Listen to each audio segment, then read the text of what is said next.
د حج د ورځو په مناسبت کې او د قربانۍ د راتلو د مسلو د تمهید کې د ابراهیم علیه السلام بیان ما تاسو ته شروع کړو. ځکه سید الکائنات ته تپوس شو وی صاحب دا قربانی څه شی دی؟ نو ورته وی سنت ابیکم ابراهیم، دا د ابراهیم علیه السلام یو سنت طریقه ده، امونږ په هغه طریقه روان یو. نو ابراهیم علیه السلام هغه خبره مې درته شروع کړې وه په دغه مناسبت کې.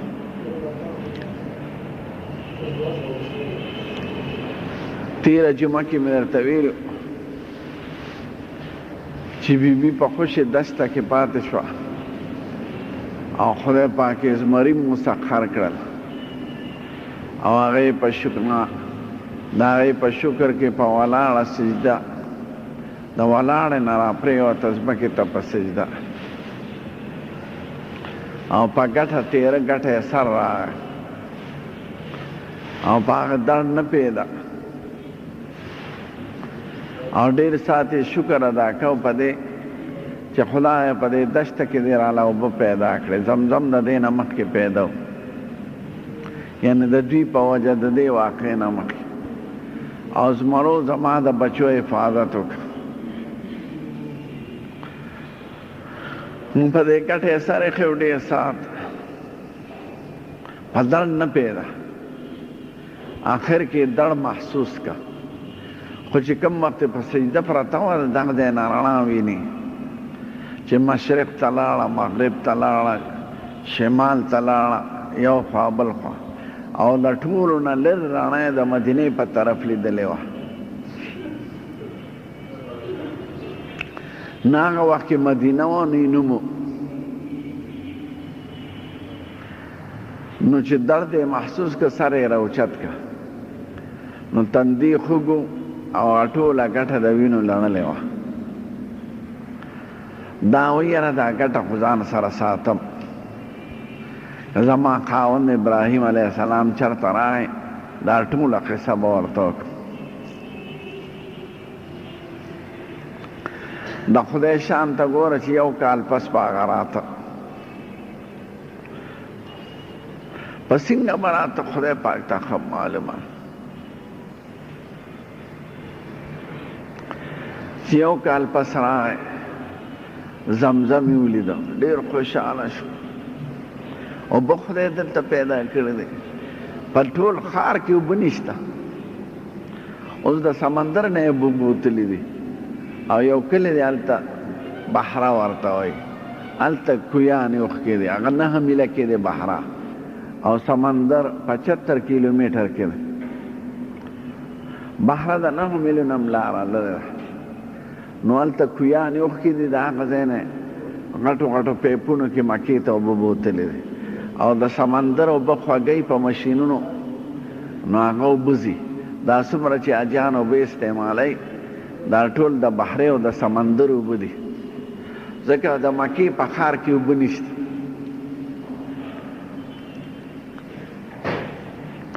نو ابراهیم علیه السلام ډېر زیات خوشحال، هر څه سړی ګزاره کولی شي خو اوبو سره خو نه شي کولی. بیا ورته د زمري قصه وکړه چې دغه شان بلا زمری راغلی او په اسماعیل یې سر ورښکته کړو، خو خدای ته هغه محفوظ ساته. بیا ورته د ګټې قصه وکړه چې ما په ګټه باندې سجده ولګوله د بره نه، او ګټه مې دا دی ایښې ده. ابراهیم علیه السلام وای دا ګټه محفوظ او ساته، او دا رڼا قصې ورته وکړه چې دې خوا او دې خوا مې رڼا ولیدله. نو ابراهیم علیه السلام وای دا ستا دا ماشوم زوی چې دا لوی شي او زه موږ به دلته یو بیت الله جوړو، او د زمرو چې زما د بچو حفاظت کړی دی، دومره علاقو کې به زمرو ته څوک څه نه وایي. دا د حرم ځمکه چې یادېږي که نه، نو جدې نه چې سړي ځي یو پل شان دی، د دراخیل په شکل یې جوړ کړی دی، هلته هغې ته شمیسي وایي. دا هغه ځای نه د حرم ځمکه شروع کېږي. او مخکې یو بله لار وه هغې ته به حدیبیه وې حدیبیې نه اخوا بیا د حرم ځمکه ده عرفات پورې د حرم ځمکه ده مزدلفه په حرم کې داخله ده دې علاقو کې به ښکار بند دی وایي چې زمرو زما د بچو حفاظت کړی دی په دې دومره علاقو کې ښکار بند او ښکار خو اوسېږي په بوټو کې په ځنګلونو کې نو هلته خودرو واښه دا پخپله چې شوي او اونې پخپله چې شوي او نور څیزونه دا ټول پرې کول بند دي ځکه د ښکار دپاره خدای پاک د حیواناتو دپاره خو دا ستوګنې دغه نو دې ته د حرم ځمکه وایي ښکار بند دی هلته کې او بیا وی دا ګټه مو په بیت الله کې ږدو دغه حجر اسود دی چې مسلمانان پرې ښکلوي دا ګټه ده چې بیبي پې سر ایښه د جنت نه راغلی ده خو دغه ځای پرته وه او خدای پاک داسې انتظام نو دا ټول دا ګټه اوس دا ګټه وه اوس اته ډکري دي داسې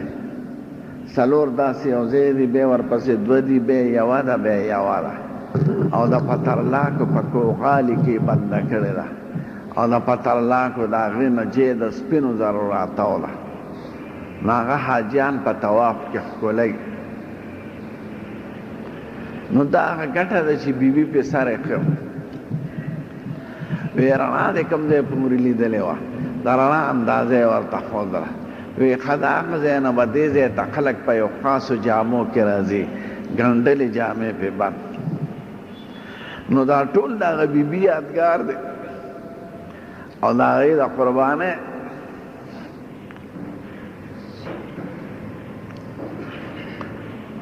بیا د اسلام په دور کې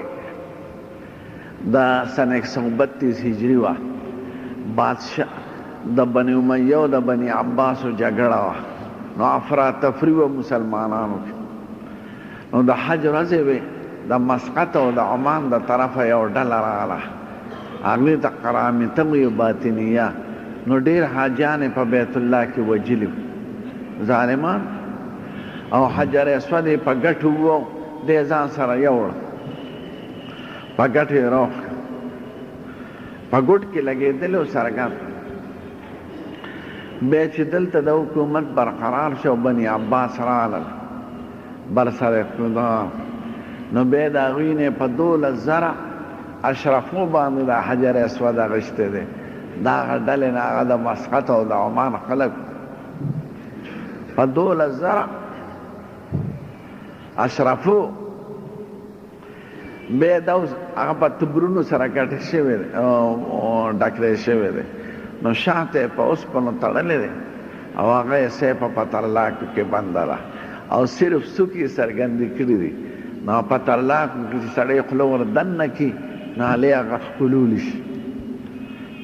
بند څوک یې راونه باسي په نوکي راونه باسي داسې د چا د خر نوکي وړم شو ورته د افغانستان یو خر تللی هغه په ډکره ترې راوښکې وه نو هغه ونیو او دلته دوی ته خبر وکړه چې موږ داسې یو سړی ستاسو نیولی دوی ورته وي چې څه ورسره کوئ هغې په توپه والوځو ځکه په نوکي یې راوښکه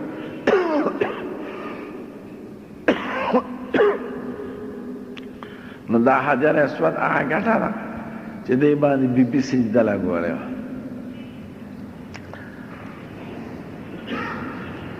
بیا د قربانۍ امتحان راغی په هغوی د یمن نه یو ډله راغله داسې اوسېل د غر نه شاته روانو ځکه د دې نه شاته غر د لوی جبل ابي قبیس هغې ته وایي هغې کې سورنګونه دي او منا ته پکې لارې تللي دي پخوا به خلک داسې تلل اوس په غرونو کې سورنګونه دي نیغ په نیغ دي یعنی 1800 گز سورنگ میټر 1800 میټر یو سورنگ دی نو د غر نه اخوا یو ډله وه د یمن نه تله شام ته جرهم قبیله وه ناغي دلته داسې مارغان شانولې د یو مارغه چې د غر نه دې خوا داسې تاویږي یو بل ته وایي دا مارغه خو د اوبو مارغه دی او دې علاقو کې خو اوبه نشته چې دا مارغه دلته څنګه راغلی نو یو سړی یې راولېږه وایي ته لاړ شه دې غر ته وخېږه لاندې وګوره چې څه اوبه کي دا خو زموږ لارې دي چې موږ هلته د اوبو دغه دپاره به یې پړه واچو چې ویې کتل غر ته راوخته داسې ګوري چې یو ښځه ناسته ده او ماشوم دی ورسره او هلته کې اوبه دي دا سړی وله راغی او دوی سره د دوی په ژبه خبرې کوي چې تاسو څوک یې دغه شان موږ مسافر او دا اوبه خدای پاک پیدا کړې موږ نه وی ښځه زه خپل قوم ته الویم سړی لاړو د غرونو شاته چې کومه قافله وه هغې ته یې الوی چې عجیبه ځای دی د غرونو منځ دی یوه زنانه ده یو ماشوم دی او یو اوبه دي نو هغې یو څو مشران نه ولېږل وی که ستا اجازت یې بیبي ته وایي نو موږ به دلته کورونه جوړ کړو هغې دا غوښتل هم چې خدای پاک آبادي جوړه کړي وی ډېره ښه خو په اوبو به هم دعوه ني وی نه به ټیک ده په اوبو هم دعوه نشته ته چې راکې په اجازت هغه به یې دعوه نه کوو په اوبو رالل بني جرهم د یمن خلک او مکه کې کلی جوړ شو او د ابراهیم علیه السلام دعا خدای پاک پوره کوي رب جل هذا بلدا آمنا خدای دلته د امن یو کلی جوړ کړي نو آبادي د بني جرهم نه جوړه شوه بیا چې لږ لوی شو خدای په ابراهیم علیه السلام امتحان راولي او قرآن شریف کې ذکر دی او تاسو به اورېدلی وي د قربانۍ د هغه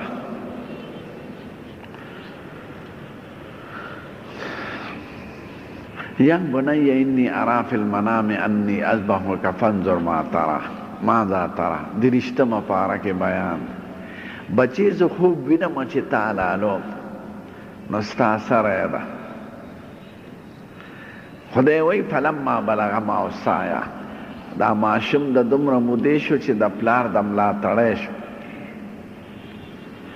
ما واتو کالو ماشوم پلار سره ګرځي څه شی ورسره علي څه چاوجو نو بچی ته وایي ما خوب لیدلی دی چې ما ته حکم کیږي چې تا حلالوم نو دی وی قال یا ابت افعل ما تؤمر بابا چې څه حکم یې هغه وکړه چې تا ته حکم شوی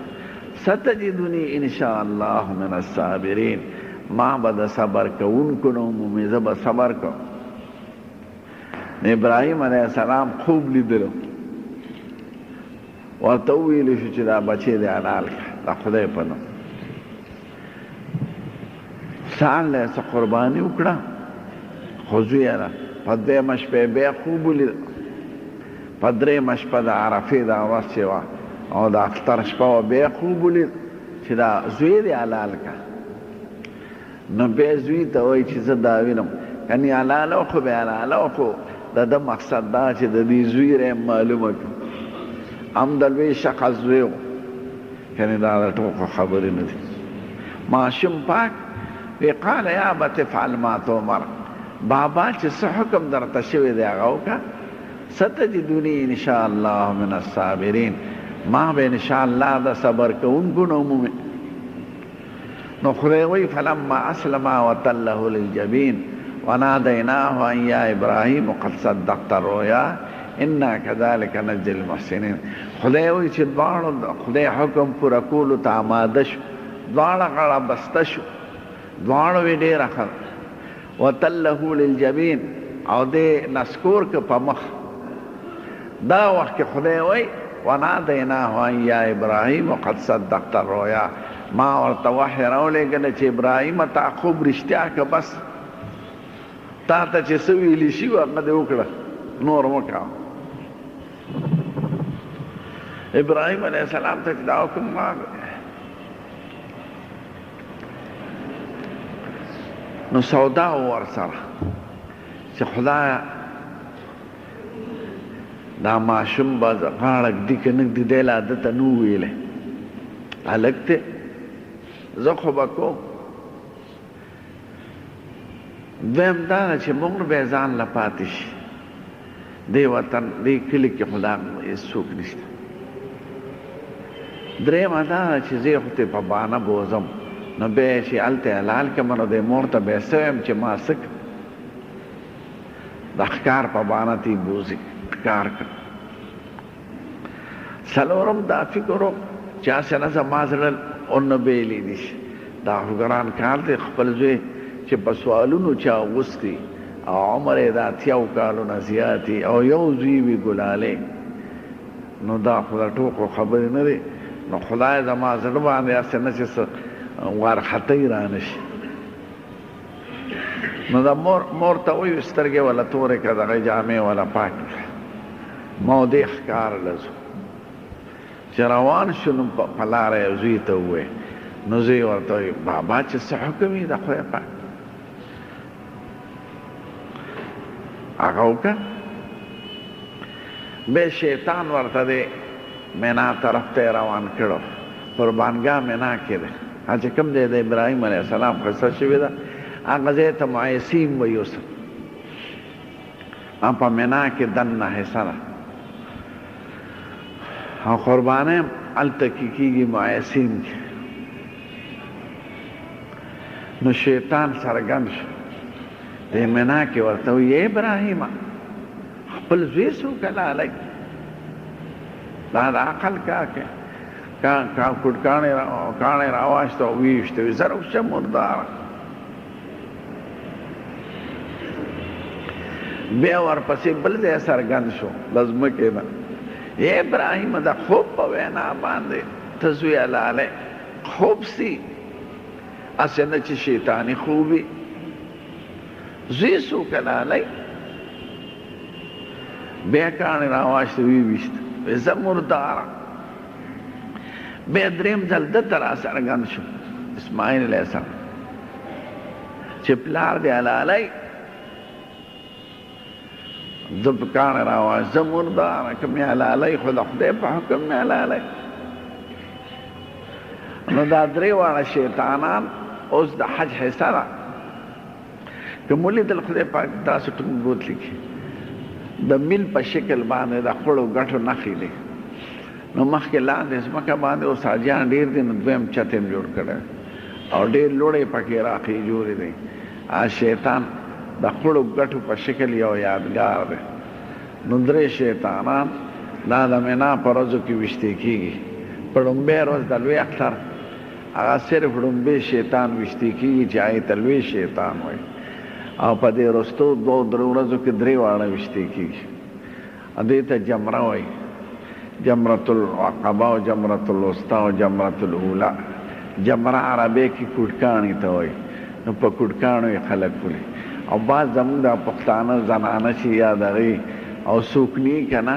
نو چپل راوالې وړي پې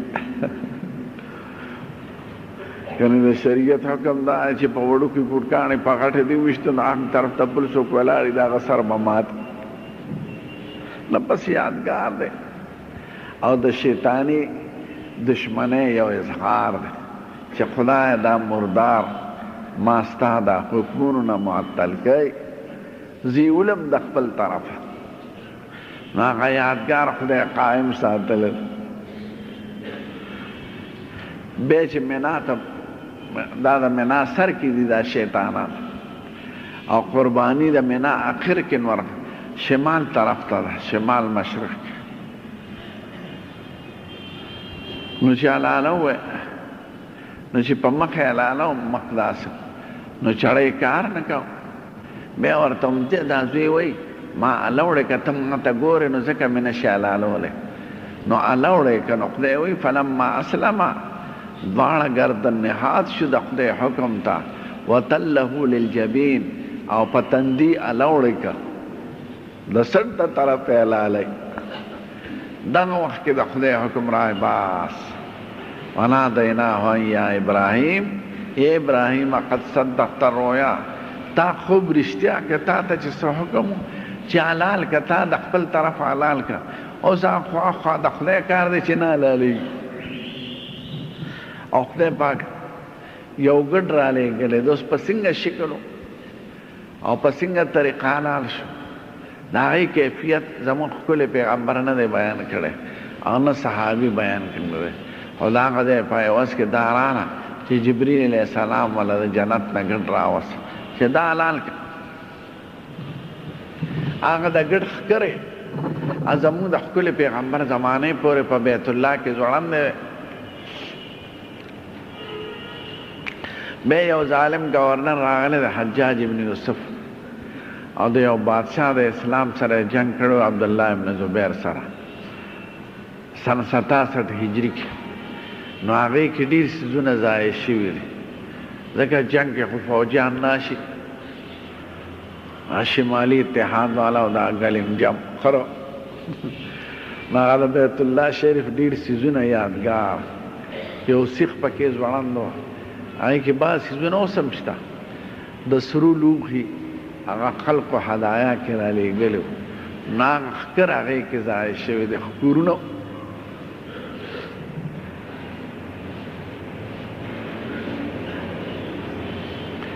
دا پہ دویم امتحان نہ ہے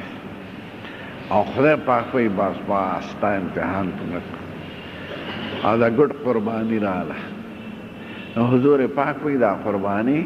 دا طریقہ دا ابراہیم علیہ السلام دا چی زمن امت کی خدا پریخ کرا کہ خدا منگتا دا زامن حکم کڑے وچالالو لیشو دا خدا احسان چی گڑ غوی میخ سڑے علالا کنو آگئی تعالی بخدای ثواب ده چې دا قربانی کېده دا د ماسپښین وخت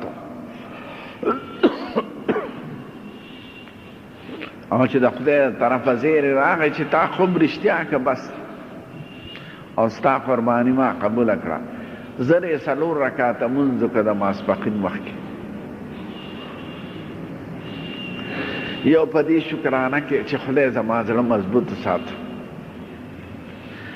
دویم په دې کې چې زوی مې غاړه په خوشحالۍ کېښوده دریم په دې چې ښځه مې ځان نه پاتې نه شوه څلورمه دا چې بانه مې ورته جوړه شوه چې دا بوتلې مې ودله مې راوسته که حلال کړې مې پرېښې وې بیا به مې ښځې ته څه وې چې زوی مې دې څه کړ نو د هغه څلورو فکرونو د وجه نه د ذهن پریشانه و او هغه پریشانۍ چې خدای ختم کړې نو د دغه وخت کې 4 رکعاته د ماسپښین لمونځ وکړه زموږ امت کې چې دا 4 رکعاته فرض دی د ماسپښین دا د ابراهیم علیه السلام د لمونځ یو یادګار دی هغه دې وخت کې کړی دی او دا سنتونه زموږ ښکلی پیغمبر زیاتي د نفل په شکل کړی دی نو د هغه دپاره نفل و زموږ دپاره سنت دی ځکه د هغه په عمل پسې اقتدا کوم بے ابراہیم علیہ السلام تلر دیا پریخے بے اسماعیل علیہ السلام لگویشو ماغی قوم کے وادو کے بنی جرحمو کی قبیلہ چی آباد شو او عربی جبے دا غوین ازدکرا ذکر دا ابراہیم علیہ السلام او دا زوی او دا حاجری بی جب عربی نوا بی خود عراقو نالتا یو جب واغی تا کلدانی ہوئی او بیا چې شام ته لاړ نو ژبه یې عبراني شو او د دې یمن خلکو ژبه عربي وه نو عربي ته یې زده کړه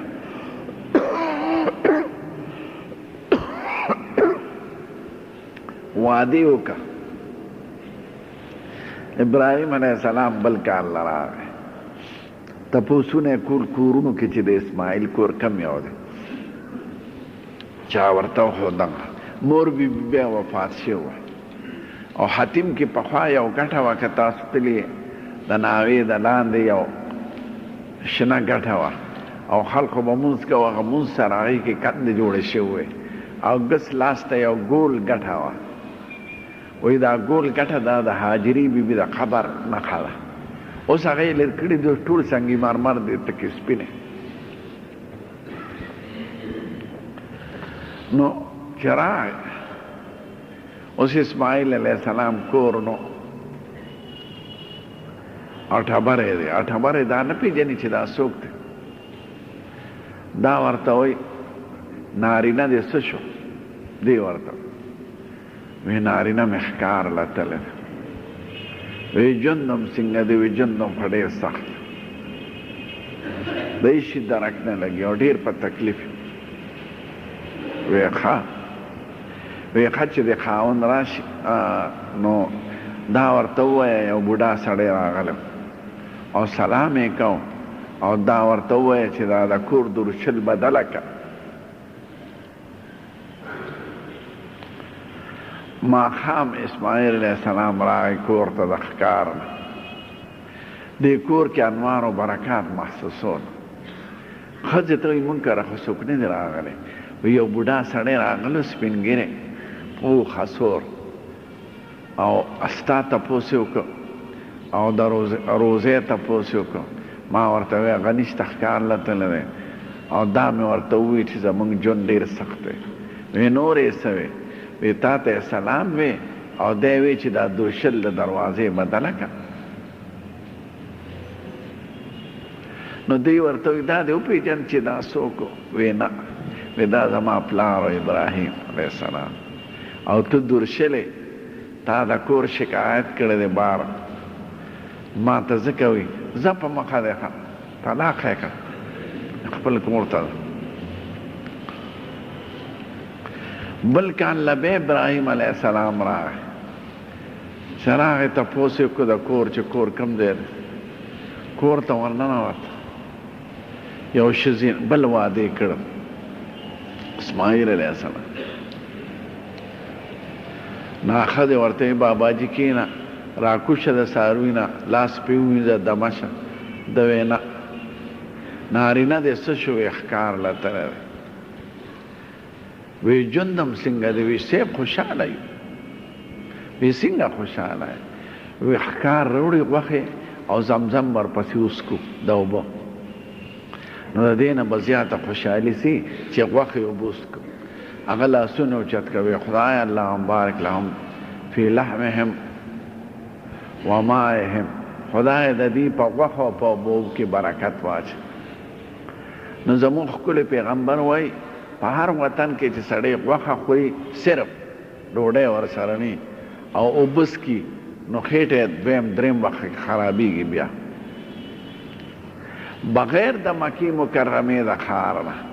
که ټول عمر غوښه صرف خورې او اوبه ورپسې د زمزم څکې ستا خېټه کې به فرق نه راځي بدعوت ابراهیم وی دا د ابراهیم علیه السلام دعا ده نو هر وطن کې غوښه اوبه خالص د دویم وخت او دریم وخت کې سړی دغه کوي بغیر د مکې